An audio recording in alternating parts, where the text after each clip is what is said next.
মধ্যপ্রাচ্যের চলমান সংঘাতের বৈশ্বিক অর্থনৈতিক প্রভাবে বাংলাদেশে নতুন করে অন্তত ১২ লাখ মানুষ দারিদ্র্যের ঝুঁকিতে পড়তে পারে বলে আশঙ্কা প্রকাশ করেছে জাতিসংঘের শিশু তহবিল ইউনিসেফ।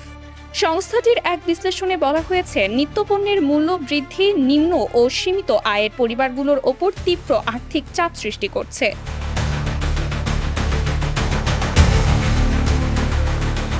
ইউনিসেফের প্রতিবেদনে বলা হয়েছে, হরমুজ প্রণালীর অস্থিরতা ও আন্তর্জাতিক বাণিজ্যে বিঘ্নের কারণে আমদানি রপ্তানি ব্যয় বেড়েছে।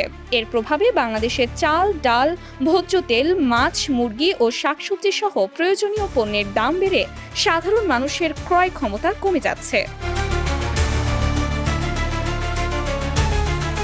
প্রতিবেদন অনুযায়ী চলতি বছরের শেষ নাগাদ এশিয়া ও আফ্রিকা অঞ্চলে অতিরিক্ত প্রায় ২,৩৪,০০,০০০ শিশু তীব্র অর্থনৈতিক সংকটে পড়তে পারে। ইউনিসেফের নির্বাহী পরিচালক ক্যাথরিন রাসেল বলেন, যুদ্ধের অর্থনৈতিক প্রভাব এখন সংঘাতের সীমানা ছাড়িয়ে বিশ্বের বহু দেশের শিশুদের পুষ্টি, শিক্ষা ও স্বাস্থ্য সেবায় নেতিবাচক প্রভাব ফেলছে।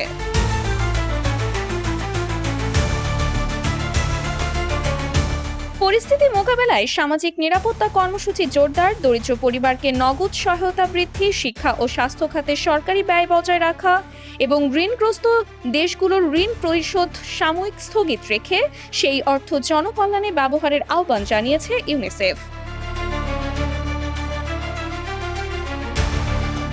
Sumaiya Snigdha, news desk, Daily Our Bangladesh.